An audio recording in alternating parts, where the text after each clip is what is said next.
Salam Türkmen halkıma. Yine ben bir güzel Kamalova Leyla. Kipr'daki Türkmenler bilen hemmesine bu arada sağ olsunumu aytacak. Spasiba hemmenize yanımda bolanınız için. Berden hem Birleşen Milletler Kuramasına hem Türkmenistan Prezidenti Gurbanguly Berdimuhamedova seslenmek isteyeriz. Bizim Lebap vilayetinde ve Marı'da bolan tebiği yağdaydan dolayı ap tupan boldu. Şemal onun arkasından bir sel koydu yağış. Hemmelerin adamların uyunun tamları uçup gitti, şipırları yok. Köçede çağıları bilen malhanada zaten gezip yören adamlar var. Yağışın aşağında kalıp zat edip. Şolara hiç kime kömek etmediniz. Kömek sorama yarızam. Kömek etmeyecek olsanız en azından bu virüsler kurtarandan sonra hem yurtlar yolu açan vakti Türkmenistan'a bizim hem yolumuzu açın Kipr'dan gelip hem kardeşlerimize öyümüzdekilere bu enatalar gidip çağalarına bir eye dursun, kömek edebilsin, gidip gelelim, yollarımızı açın. Biz başka sizden hiç sade İslam'ımız yok. Ve Berden Birleşen Milletler Kuramasına da sesleniyor. Bizim sesimizi eşidin. Boldu artık, doyduk. Yurdumuza elimizden köp saat gele kömek edip bilemiz yok. Hem yollar yapıp atardı. İnternet yok, tok yok, neçe gündür bolanlar bu yağdayın April'in 27'sinde boldu. Bugün hem ayın 9'u. 11'e. Şondan beri hiç bir kömek edilen yok. Toksuz adamlar otur kömek edin. Bolmaz ay. Kömek etmeseniz hem bizim yolumuz açın biz özümüz gelip kardeşlerimize eye duralım.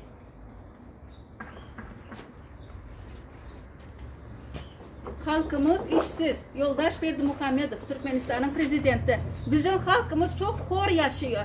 Verdik aylığın, verdik pulun, manadın, 50 dolar bile olmaydı. 50 dolar bile senin çağaların, senin aktıkların yaşa bile mi? Senin öyünde pataloğun uçtu mu? Şifirin uçtu mu? Aytmana.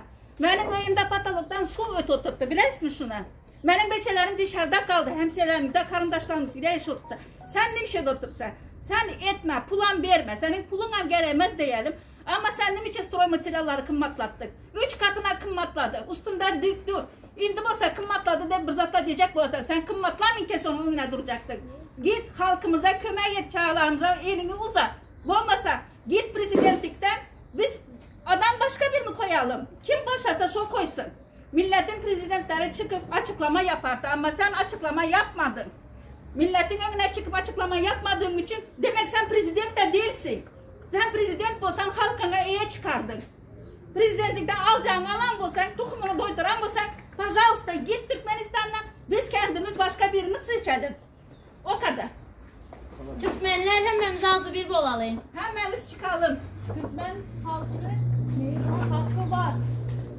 Biz hak hukukumuzu özümüz hem mezada çıkış etmene, protesto etmene hem mezada hakkımız var.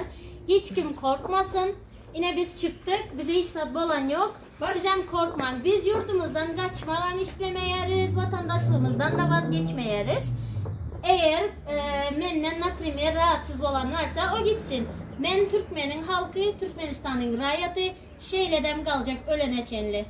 Ata vatanımızdan vazgeçmiyoruz. Kipr'dan gelen enatalar, çocuklar bir çağaları kaldı burada. Çağaları yetim kaldılar. Sen ne için koy var mı sen Kipr'dan gelen insanları? Ne hak bilen? Kipr diyen devlet yokmuşum. Biz 7, 8, 10 yıldır böyle çalışıyoruz. İşlimiz. Ne için sen Kipr diyen devlet yok olsa biz nereden yürüpmez? Geldi senin yeğenlerin 5 milyon, 50 milyon dolarla pul yedirdiler nimelerde, kazinolarda. Yaramazlık yaptılar, bir tertipsizlik yaptılar. Tayağını yediler, deportunu aldılar gittiler. Onun suçu bize mi binavat ona? Senin yeğenlerin yiyen boklarını bize ödemeli mi? Ne biçim bize Kipr'a çıkarmışsın? Kim 3 bin, kim 5 bin, kim 6 bin dolar verse çıkarırsan oturan aeroporttakiler senin ruhun bile duymuyor. Halkın ne bir şey edip kan diye edip azatıyor otup da.